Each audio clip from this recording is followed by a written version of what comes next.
अस्सलाम वालेकुम नाज़रीन, आज का सच के साथ मैं हूं नदीम हुसैन। आज पार्लियामेंट में वज़ीर आज़म इमरान ख़ान के ख़िलाफ़ तहरीक अदम एतमाद पेश हो गई। करारदाद के हक़ में 161 वोट जो हैं वो आए और जो 2 वोट हैं, एक अली वज़ीर का वो हिरासत में है और दूसरा जाम अब्दुल करीम का वो मुल्क से बाहर हैं, तो ये अपोजिशन की इस वक्त अपनी जो स्ट्रेंथ है वो बनती है और आज वो पूरी स्ट्रेंथ के साथ पार्लियामेंट के अंदर मौजूद थे। अब इसके ऊपर 31 मार्च दोपहर 4 बजे तक इजलास मुलतवी किया गया है और जाहिर है उस दिन आप स्पीकर बहस करवाते हैं या इसकी काउंटिंग करवाते हैं, ये फ़ैसला स्पीकर की जवाबदीद पर है।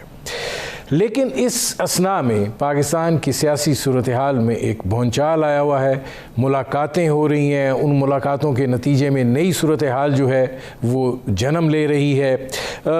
वज़ीर आज़म इमरान ख़ान की चौधरी परवेज़ इलाही के साथ मुलाकात और उसके बाद शहबाज गिल का ट्वीट के काफ लीग ने वज़ीर आज़म की हमायत कर दी है और परवेज़ इलाही को जो है वो पंजाब का वज़ीर आला बनाया जा रहा है। उस्मान बुज़दार ने अपना इस्तीफ़ा जो है वो वज़ीर आज़म को पेश कर दिया है। इसके साथ साथ अपोजिशन की तरफ से आसफ़ अली ज़रदारी साहब जो हैं वो अपनी सरगर्मियों और मुलाकातों के अंदर जो हैं वो मशगूल हैं। हुकूमत इस सूरत हाल के बाद इस एतमाद में है कि वो तहरीक अदम एतमाद जो है उसको नाकाम बनाने में कामयाब हो जाएंगे। कल वज़ीर आज़म इमरान ख़ान ने परेड ग्राउंड में एक जलसा किया, एक मौसर जलसा था और ज़ाहिर है कि उस जलसे में जिस सरप्राइज़ की बात की जा रही थी वो तो नहीं मिला, लेकिन उन्होंने ख़त लहराया और ये बात कही और पहली दफ़ा उन्होंने कागज़ के ऊपर से उस ख़त के हवाले से मंदरजात जो हैं वो उनको पढ़ा और उन्होंने ये बात कही कि ये चूँकि बड़ी एहतियात का तकाज़ा करता है इसलिए मैं ये पढ़ रहा हूँ और हमें जो है वो धमकी मिली है और बैरून मुल्क जो है हमारी हुकूमत के ख़िलाफ़ साजिश हो रही है, अंदर और बाहर के लोग जो हैं वो इसके अंदर शामिल हैं। वो कुछ और भी कहना चाह रहे थे लेकिन वो रुक गए और जाहिर है कि इसके बाद जो मामलात हैं उसने एक नई बहस जो है उसको भी छेड़ दिया है।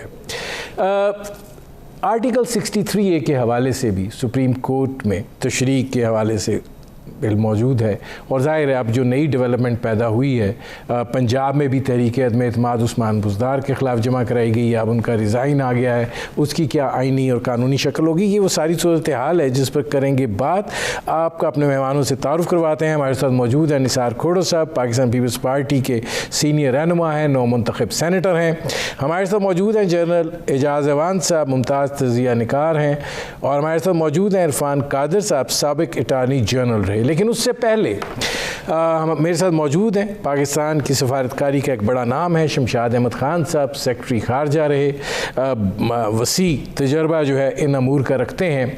शमशाद साहब, सवाल आपसे ये है, एक ख़ुद मुख्तार मुल्क, एक आज़ाद मुल्क, एक एटमी मुल्क, उसको धमकी जो है या उसकी हुकूमत के ख़िलाफ़ जो साजिश हो रही है वो बज़रिया ख़त की जाती है, इस तरीके से की जाती है और अगर ये धमकी मौजूद थी और जिसका खान साहब ने कहा कि 3 महीने से उनको पता था, तो फिर नेशनल सिक्योरिटी काउंसिल है, पार्लियामेंट का फोरम है, ये जलसे में क्यों इसको लहराया गया, जबकि आप जो है क्या समझते हैं कि ये तरीक़ाकार होता है सफारती?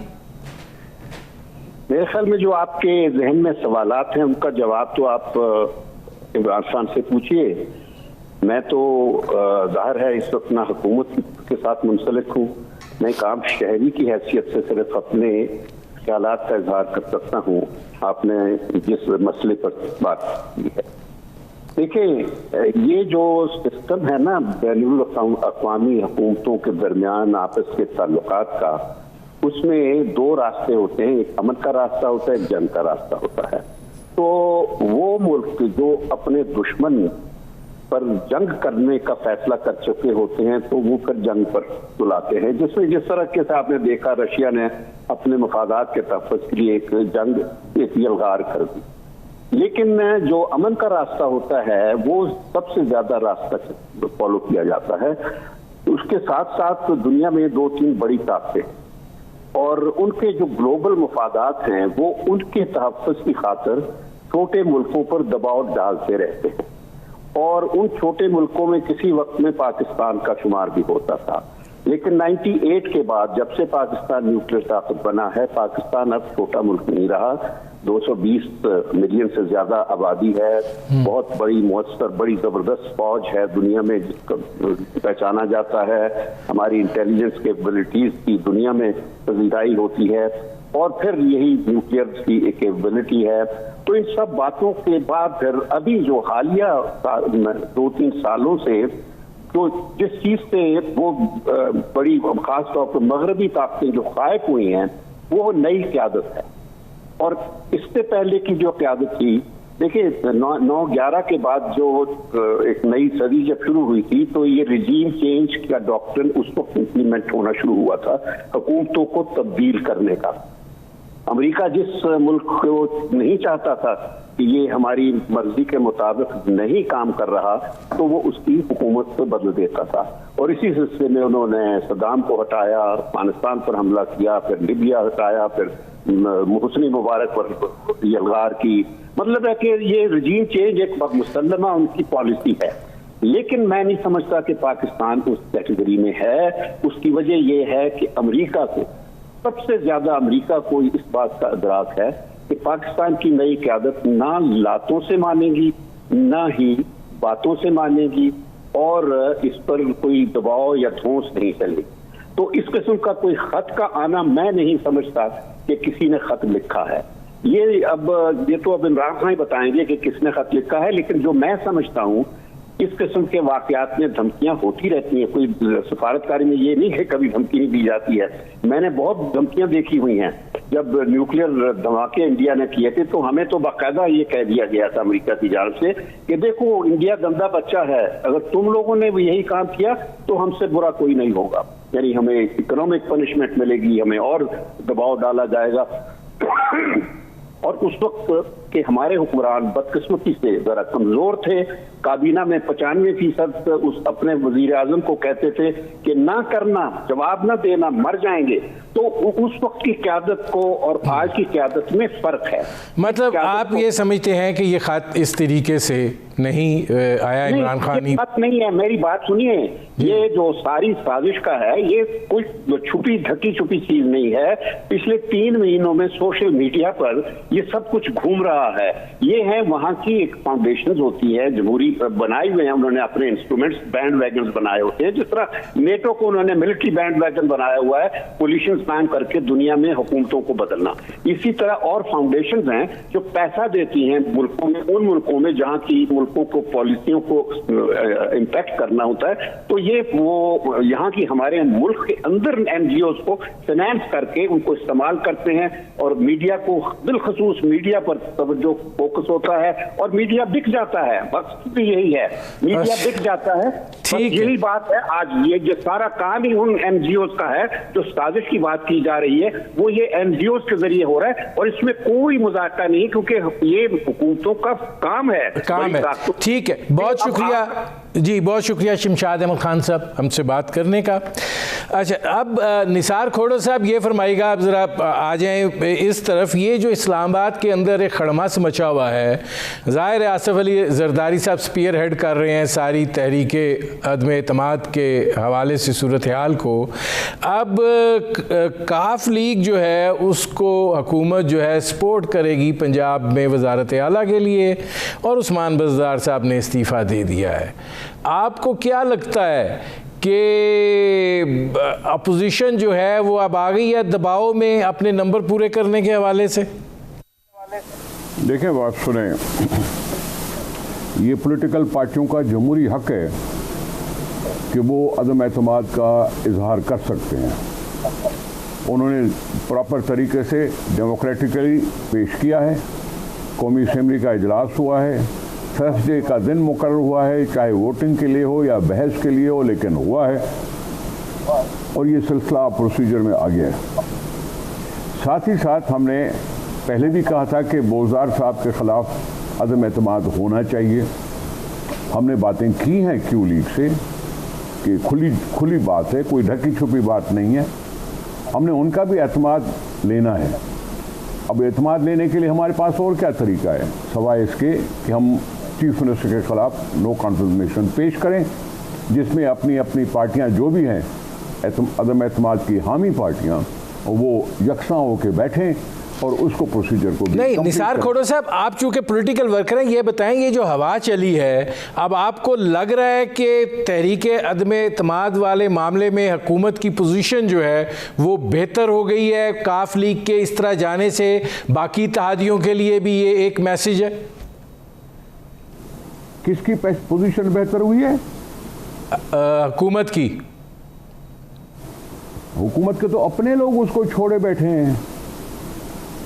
उन्होंने शोकाज का जवाब दे दिया है कि हमने अभी पार्टी छोड़ी नहीं है, अब पहले काहे का शोकाज। हुकूमत के बुलाए हुए किसी मीटिंग में अगर कोई नहीं आता तो वो फ्लो क्रॉसिंग नहीं कहलाती, डिफेक्शन नहीं कहलाती। उन्होंने तो शोकाज का जवाब भी दे दिया, पता नहीं कितने 12 अरकान असेंबली। नहीं, ये जो काफ लीग का फैसला है ये तहरीक अदम एतमाद पर कितना मनफी असर डालेगा? सर मैं समझता हूँ कल इमरान खान साहब की जो तकरीर थी, मैंने पहली दफ़ा उसकी पूरी तकरीर सुनी, क्योंकि मैं इसको एज ए प्राइम मिनिस्टर आखिरी तकरीर मान रहा हूँ। ये उन्होंने अपने तौर पर सबके सामने बोल दिया कि हमारे अपने अरकान जो मुनहरफीन हो गए हैं उनको भी उन्होंने रिक्वेस्ट की कि वापस आ जाओ। पीपल्स पार्टी और PMLN को भी रिक्वेस्ट की कि भाई सोचो। अपने ऊपर लगा दिया कि जी मुझे इंटरनेशनल कॉन्फ्रेंस का 2-4 महीने से पता था। अब ये सारी अगर इनको पता था तो इनके पास क्या वो कोई ऐसे रास्ता नहीं था कि भाई अंडरस्टैंड करवाता दूसरी पॉलिटिकल पार्टियों को, सिचुएशन को उजागर करने के लिए कुछ जतन करता। आखिरी दिन पर उन्होंने आके ये जलसा किया। जलसे के लिए भी लोग बड़े बड़े सवाल कर रहे हैं कि कितने लोग थे या कितने लोग नहीं थे, उसमें कतई नज़र उसके ये सारी बातें, ये टाइम था क्या कि बात करें। अभी इस तरह से वो खुद अपनी ग्राउंड लूज कर चुका है, अपने मेंबरान से वो हाथ धो बैठा है, अपोजिशन मुत्तफिक है। आज भी असेंबली में 161 अरकान शामिल हुए थे जो अपोजिशन के हैं, एलाइज उसमें ना हुए तो ना हुए। ठीक है, मैं आता हूं निसार खोड़ो साहब।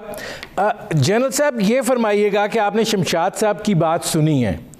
अगर वज़ीर आज़म साहब को ऐसा धमकी अमेज़ ख़त था और आप समझते हैं कि आप शमशाद साहब तो एग्री नहीं कर रहे कि इस नौइयत का ख़त जो है वो आ सकता है, अगर आप समझते हैं तो फिर नेशनल सिक्योरिटी काउंसिल है, उसके ऊपर जाया जा सकता है, पार्लियामेंट का फोरम है, उसके ऊपर बात की जा सकती है। ये जलसे में लहराने वाली बात जो है ये क्या हुई? Thank you very much. देखिए नदीम भाई, पहली बात यह है कि ये ख़त है और ये अफसाना नहीं है, और ये ख़त जो नेशनल सिक्योरिटी के मेंबरान हैं, जहाँ तक मेरा इल्म है उनके साथ शेयर किया गया है, इसके मंदरजात से उनको आगाह किया गया है और इसके ऊपर नेशनल रिस्पांस बनाया गया है, इसमें कोई दो राय नहीं है। पार्लियामेंट का फोरम क्यों इस्तेमाल नहीं हुआ? हमें पता है कि पार्लियामेंट जिस तरह डिवाइडेड है, जिस तरीके से आज तक वो 3.5 साल में बैठकर मुतफ़िका तौर पर कोई बड़ा अहम कदम नहीं उठा सके, नॉन कोऑपरेशन की एक मूव चल रही है और पर्टिकुलरली इन 2-3 माह में तो ऐसा माहौल था ही नहीं। अब इसका ज़िम्मेदार हुकूमत वक्त कितनी है और अपोजिशन कितनी है, हम इस बहस में नहीं जाते, लेकिन जिन हलकों को उन्होंने आगाह करना था उन्हें कर दिया और उस पर रिस्पांस भी आ रहा है।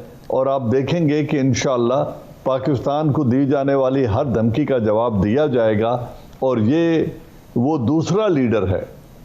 नहीं, इसमें जनरल साहब इस बात की वजाहत कीजिए कि ये इमरान खान साहब को धमकी है या ये पाकिस्तान को जो है वो कोई थ्रेट है? ये दो मुख्तलिफ चीज़ें हैं। देखिए, पाकिस्तान इमरान खान है और इमरान खान पाकिस्तान है। पाकिस्तान का जो इस वक्त फेस है जिसको दुनिया रिकग्नाइज करती है वो हमेशा प्राइम मिनिस्टर ऑफ पाकिस्तान ही होता है। उनके लिए और कोई कुव्वत नहीं होती जिसके साथ वो रब्ता करें या उनकी पॉलिसीज़ को तब्दील करने के अहकामात दें, हिदायत दें या धमकी दें। वो प्राइम मिनिस्टर को ही आती है, क्योंकि शिप के कप्तान वो ही हैं। तो इसलिए ये धमकी प्राइम मिनिस्टर इमरान खान को आई। अब उसको आप डायरेक्ट धमकी कहें या एक पोजीशन ऑफ स्ट्रेंथ से उनको डिक्टेट करने की कोशिश की गई है with regards to the foreign policy और रिलेशन विद अदर कंट्रीज। अब इसमें मजीद तफसील में जाने की जरूरत नहीं है। और मुझे एक ब्रेक भी लेना पड़ रहा है जन साहब। नाज़रीन, हमारी गुफ्तगू जारी है, एक मुख्तसर से कमर्शियल ब्रेक का वक्त हुआ है। मिलते हैं इस वक्फे के बाद।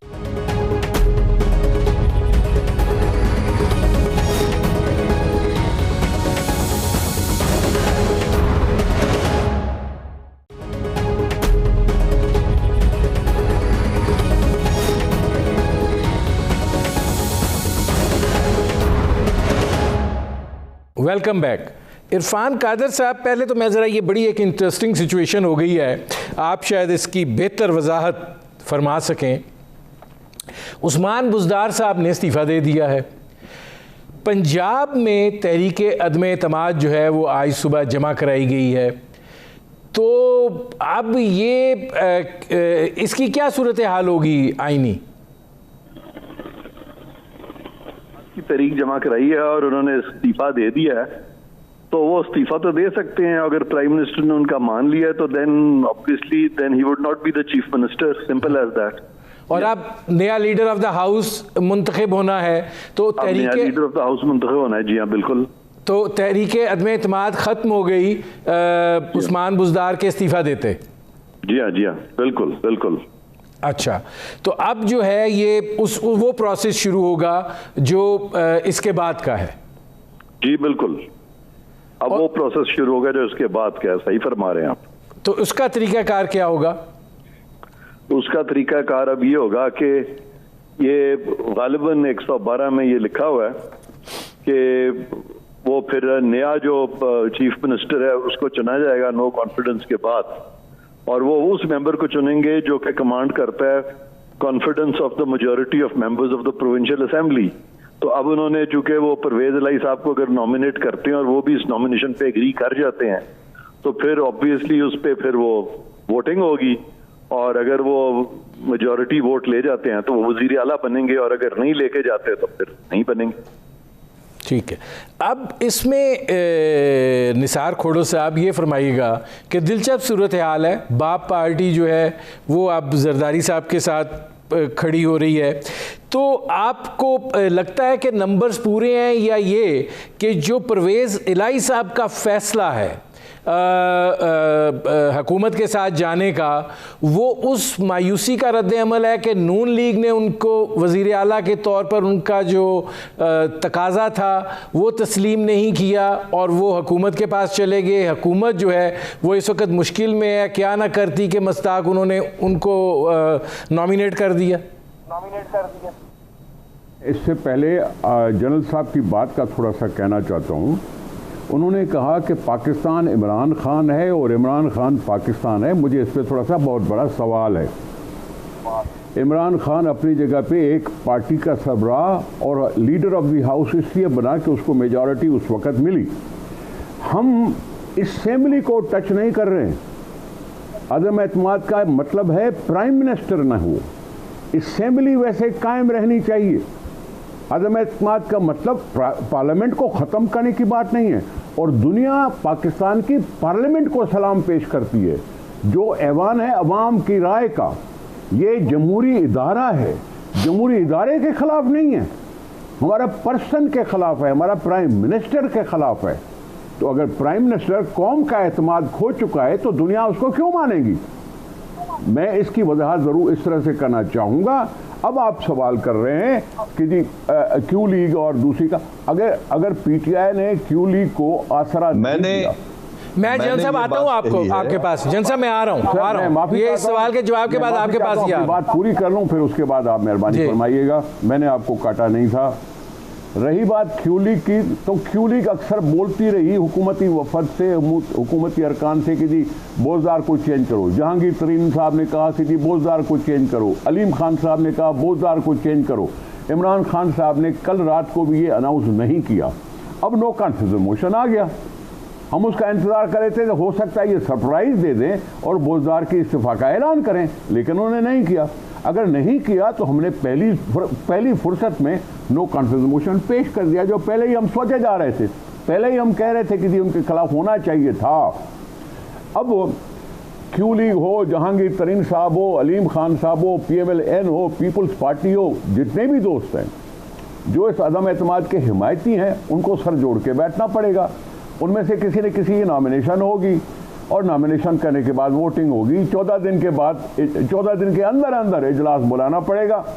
ये ज़रूरी नहीं है कि 14वें दिन बुलाए, ये कहीं नहीं लिखा हुआ कि 14वें दिन बुलाओ। 14 दिन के अंदर अंदर, जिस दिन आपको रिक्वेजिशन की दरखास्त मिले 14 दिन के अंदर, मतलब कि 4 दिन के अंदर भी बुलाया जा सकता है कि मेंबरान पहुंच सकें, उनको नोटिस, प्रॉपर नोटिस हो और वो असेंबली में पहुंच सकें। तो इसके लिए 14 दिन इंतजार करने की ज़रूरत नहीं है। दूसरी बात सर, जब ये इजलास होगा उसमें वोटिंग होगी, वोटिंग में जिसको मेजॉरिटी मिलेगी और जाहिर है और वो चीफ मिनिस्टर बन जाएगा।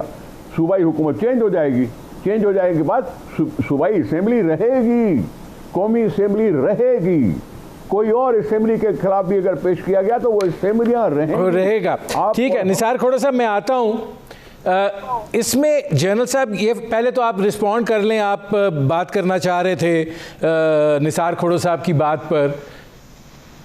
खोड़ा साहब बहुत पुराने सियासतदान हैं, मेरी बात को उन्होंने सुना ही नहीं। आपका सवाल ये था कि क्या ये थ्रेट वजीर आज़म पाकिस्तान को आई है या किसी और को? हाँ। तो मैंने जवाब ये दिया है कि इस वक्त इमरान खान पाकिस्तान है और पाकिस्तान इमरान खान है। दुनिया किसी और कुव्वत को नहीं मानती, ना उनसे कम्युनिकेट करती है। उन्होंने जो कुछ कहना है इमरान खान को कहेंगे। इमरान खान के अलावा पॉलिसी तब्दील करने वाला और न कोई है, न कोई अदारा है। मैं ये कहने की बात कह रहा था। जनरल साहब, अब सवाल मेरा ये है, आप जो ये बात कर रहे हैं, देखें वज़ीर आज़म जो हैं वो चीफ एग्जीक्यूटिव हैं और एक रियासत है। चीफ एग्जीक्यूटिव ये कह रहा है कि ये मुझे थ्रेट है, मेरी हुकूमत के ख़िलाफ़ साजिश है। वो ये नहीं कह रहा कि ये पाकिस्तान के ख़िलाफ़ साजिश है। वाह वाह, बहुत खूबसूरत सवाल है भाई। आप मुझे ये बताएं, पाकिस्तान दुनिया में कौन रिप्रेजेंट करता है? यूनाइटेड नेशन हो या दुनिया का कोई और फोरम हो, कौन रिप्रेजेंट करता है पाकिस्तान को?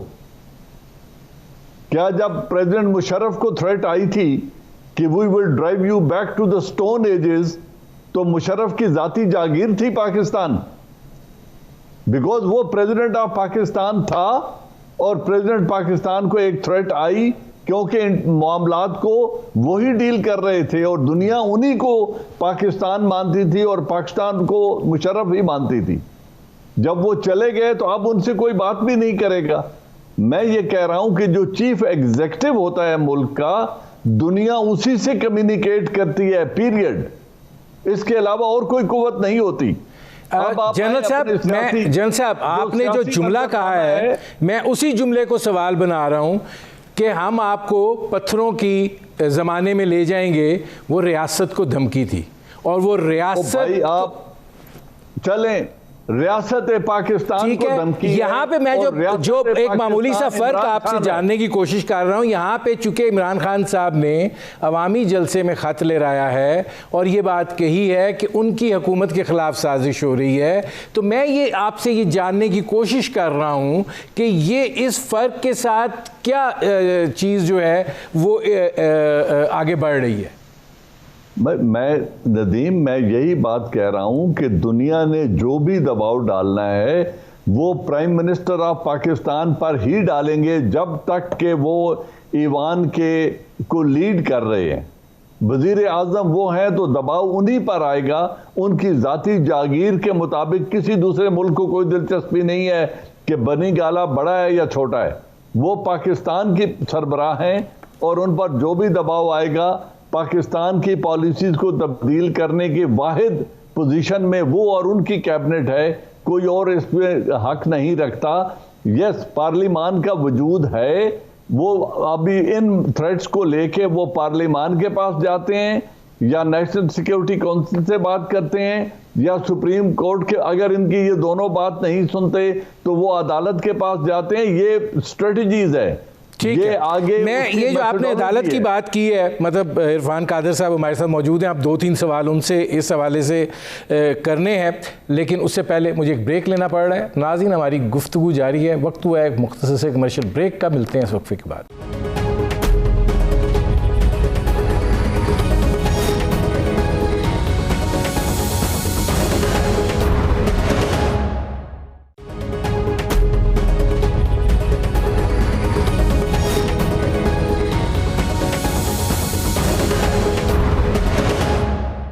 Welcome back. अब इरफान कादर साहब, पहले तो ये फरमाइएगा कि आप क्या समझते हैं कि इस ख़त की नौइयत ऐसी है जो जनरल साहब इशारा दे रहे हैं, मतलब ख़त के मंदरजात तो किसी को भी नहीं पता, लेकिन हम एक पैरामीटर में बात कर लेते हैं कि वो सुप्रीम कोर्ट के पास उसको ले जा सकते हैं। क्या कि ये जो सियासी जोड़ तोड़ पार्लियामेंट में हो रहा है, ये इस साजिश से वाबस्ता है? मैं इससे समहाउ नहीं समझता कि कोई ऐसी बात है, ना ही मैं समझता हूँ कि ये मामला जो है कोई सुप्रीम कोर्ट में जाएगा। और अगर इतनी कोई जरूरी बात होती जिससे कोई मुल्क का बड़ा खतरा था या नुकसान था, तो अब चूंकि इमरान खान साहब के खिलाफ वोट ऑफ नो कॉन्फिडेंस आया है और एक बड़ा ओवरवेलमिंग व्यू आ रहा है एज एफ के वो शायद सक्सीड ही कर जाए, तो उस दौरान में एज ए लास्ट रिजॉर्ट उन्होंने अब ये बात की है कि जी ये कोई चिट्ठी है, तो मैं ज्यादा इसको वेटेज नहीं दूंगा। मेरा ख्याल है कि एक लास्ट डिच एफर्ट है उनका, क्योंकि पाकिस्तान में ये एक तरीका रहा है, एक हुकूमतों का वतीरा रहा है कि अपने मुखालफीन को एक तो उनके पेट्रियटिज्म को मशकूक बनाया जाता है और दूसरा उनको करप्ट कहा जाता है, और ये पिछले 70 साल से इसी तरह ही चल रहा है। मेरा ख्याल है तमाम जो स्टेक होल्डर्स हैं उनको अब स्क्रिप्ट चेंज करनी चाहिए, अब मुल्क को लेके आगे चलना चाहिए, ना कि ये करें कि अगर एक जमहूरी तरीके से एक एवोल्यूशन हो रहा है। और चूंकि इन्होंने भी जो जितने भी थे खान साहब के साथ वो इलेक्टेबल्स, हमने सुना कि जी इलेक्टेबल्स आ गए हैं जो कि दूसरी पार्टी से थे, तो हॉर्स ट्रेडिंग की बात तो वो शख्स करे ना जिसके पास के सारे बंदे अपने हों ओरिजिनल, जिन्होंने बोरोड लोग लिए हुए थे जिनको के डेरोगेटरी टर्म भी दी जाती है। मैं तो डेरोगेटरी टर्म नहीं बोलूंगा, क्योंकि मैं समझता हूँ कि डिग्निटी ऑफ मैन जो है उसको हम सबको मरूज़े खातिर रखना चाहिए, लेकिन एक डेरोगेटरी टर्म बनी हुई है, आप सब जानते हैं। तो अभी तक हम देख रहे हैं कि कुछ मखसूस लोग जो हैं वो तकरीबन हर हुकूमत में आ जाते हैं।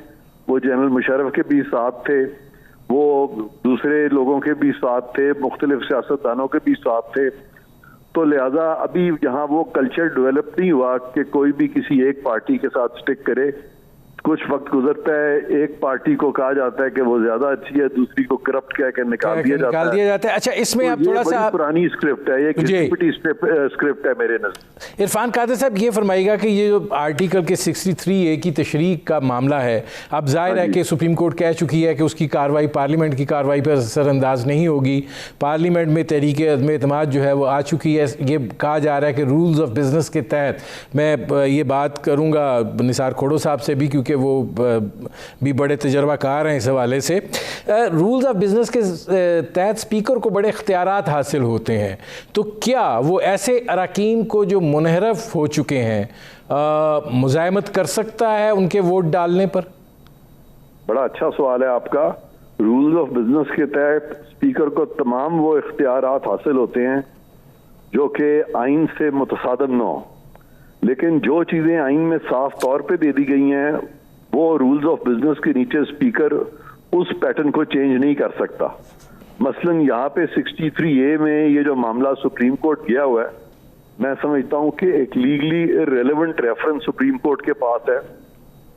जितनी भी हेयर स्प्लिटिंग हो रही है जो अटॉर्नी जनरल साहब कर रहे हैं या कुछ क्वेश्चंस जजेस की तरफ से आ रहे हैं, बहुत सारी चीज़ें जो है वो मैं समझता हूँ कि खामखा बात को लंबा किया जा रहा है, इसमें कोई इशू ही नहीं है। और पाकिस्तान में मैं समझता हूँ कि अगर कोर्ट अगर इस चीज़ को देखे बारीक बीनी से या बादी नज़र में भी देखे तो स्ट्रेट फॉरवर्ड मैटर है ये। उनको चाहिए कि फौरन सदर साहब का रेफरेंस जो है उस पर अपना आंसर दे दें और कहें कि ये आइन इस पर क्लियर है और आइन का मंशा सिर्फ यही है कि जो शख्स अपनी पार्टी के डिसिप्लिन के खिलाफ वोट करेगा वो अनसीट होगा। बियॉन्ड दैट कोई डिस्क्वालिफिकेशन नहीं होती। अच्छा, निसार खोड़ा साहब जी, निसार खोड़ा साहब, अब आप चूंकि इस मामले में बड़ा तजर्बा रखते हैं, ये फरमाइए कि स्पीकर क्या कर सकता है ऑन द डी डे? देखिए, सुप्रीम कोर्ट ने कुछ कहा, पहले पीटीआई वालों ने कहा कि हम पहले उनका वोट रिजेक्ट कर देंगे। सुप्रीम कोर्ट ने रूलिंग ये दी थी कि आप किसी मेंबर को वोट देने से रोक नहीं सकते, जब तक वो एक्ट न करे तब तक उसके ऊपर सवाल नहीं उठता। अगर वो वोट कर देता है अदम एतमाद के फेवर में, फिर पार्टी का लीडर एक रेफरेंस बनाएगा जो स्पीकर को भेजेगा और स्पीकर एज अ पोस्टमैन उसको फॉरवर्ड करेगा इलेक्शन कमीशन को। फैसला इलेक्शन कमीशन ने करना है, स्पीकर ने नहीं। जहां थोड़ा बहुत मेरा तजुर्बा है मैं उसमें इसी तरह से रीड करता हूं। स्पीकर ने नहीं, इलेक्शन कमीशन ने फैसला करना है कि उसको डीसीड करती है, डिस्क्वालीफाई करती है फॉर लाइफ या फॉर 1 ईयर और 2 ईयर्स और 5 ईयर्स। ये स्पीकर का अख्तियार नहीं है। ठीक है सर। अब वो अच्छा, इसमें मैं इससे पहले कि एजाज अवान साहब की तरफ जाऊं, इसमें इरफान कादर साहब, स्पीकर का इख्तियार नहीं है, इलेक्शन कमीशन, वो तो सुप्रीम कोर्ट भी कह रहा है कि इलेक्शन कमीशन जाएगा, फिर हमारे पास आएगा, हम देखेंगे। जी बिल्कुल, ये इलेक्शन कमीशन का फैसला हतमी है डिफेक्शन पे, और उसकी अपील जो है वो सुप्रीम कोर्ट में जाती है। तो अगर कोई सुप्रीम कोर्ट में अपील नहीं करता तो फिर election commission is the last forum. अगर सुप्रीम कोर्ट में 30 दिन के अंदर अपील होती है तो फिर supreme court is the last forum.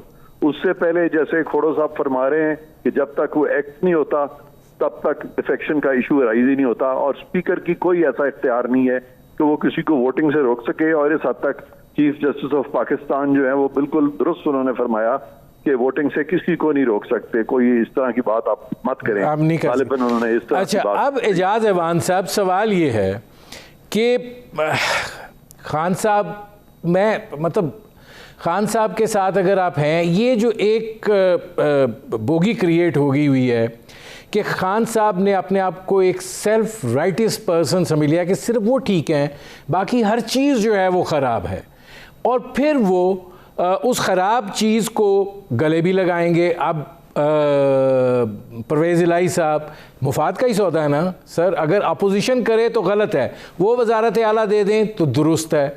इसी तरीके से आप मुत्तहिदा जो है उनको अगर एक वफाकी वजारत मज़ीद मिल जाती है तो वो ठीक है, अगर अपोजिशन ये मामला करे तो वो गलत है, वो हक़ व बातिल की जंग हो जाती है।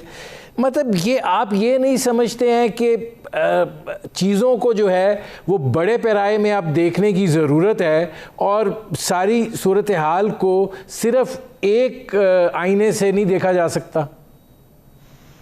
देखिए नदीम साहब, आपका एक तो इस्तदलाल गलत है कि अगर मैं पीटीआई के साथ हूँ। दूसरी बात यह है, मैं आपको एक पोजीशन है, हम एक इंटेलेक्चुअल बहस कर रहे हैं जी। अगर आईने पाकिस्तान में कॉलिशन गवर्नमेंट बनाना जुर्म है तो इमरान मुजरिम है, और अगर कॉलिशन गवर्नमेंट आइन परमिट करता है और कॉलिशन पार्टनर्स को वजारत देना आईनी फेल है तो मुझे और आपको ये राय कायम करने का कोई हक नहीं कि राइट कौन है और रॉन्ग कौन है। तीसरी बात यह है कि परवेज़ इलाही और उनकी पार्टी सीट एडजस्टमेंट के तहत इलेक्शन लड़े थे, वो पीटीआई का वोट लेकर आए हुए हैं। परवेज़ इलाही मेरे हल्के से इंतखाब लड़ा है, हमने उनकी पूरी सपोर्ट की थी इंतखाबात जीतने के लिए, क्योंकि हम समझते थे कि इनको वोट दे देना चाहिए। तो अगर वो पीटीआई का और अपना वोट लेकर आए हैं और उन्होंने हुकूमत के साथ इत्तेहाद किया है तो उनको अगर वजारतें दी जाती हैं तो न ये जुर्म है न गैर आईनी है। अब एक बात मैं आखिरी आपसे और करता जाऊं, आपके पास वक्त कम है।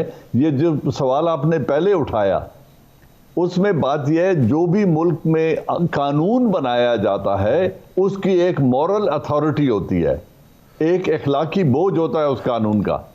अगर हॉर्स ट्रेडिंग को रोकना मकसूद है तो फिर उसका तयन कर देना चाहिए कि ये जो हॉर्स ट्रेडिंग है, अभी इंतखाबात से पहले पार्टियां तब्दील करना आइन के तहत हॉर्स ट्रेडिंग नहीं है।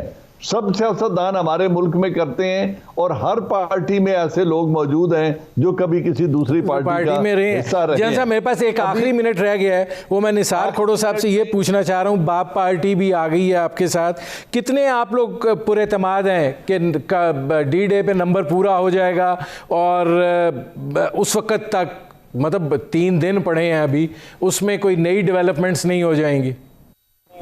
सर मैं समझता हूँ इमरान खान को पता है कि वो अब नहीं रहेगा, इसलिए उसने अवाम को बातें बताई, उनसे अहद लिया, कसम ली कि आइंदा मेरे साथ रहोगे।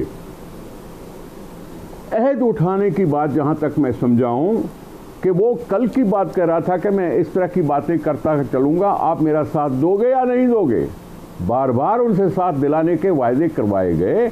मैं समझता हूँ वो कल वाली तकरीर अलविदाई तकरीर थी एज ए प्राइम मिनिस्टर। वैसे तो सियासी पार्टी के लिए मेरे प्रोग्राम का वक्त खत्म हो रहा है। बहुत शुक्रिया निसार खोड़ो साहब, बहुत शुक्रिया जनरल एजाज अवान साहब, बहुत शुक्रिया इरफान कादिर साहब। नाज़रीन, आपने हमारे पैनल के शुरका की गुफ्तगू सुनी। अब तक के लिए इतना ही, इजाज़त दीजिए, अल्लाह हाफ़िज़।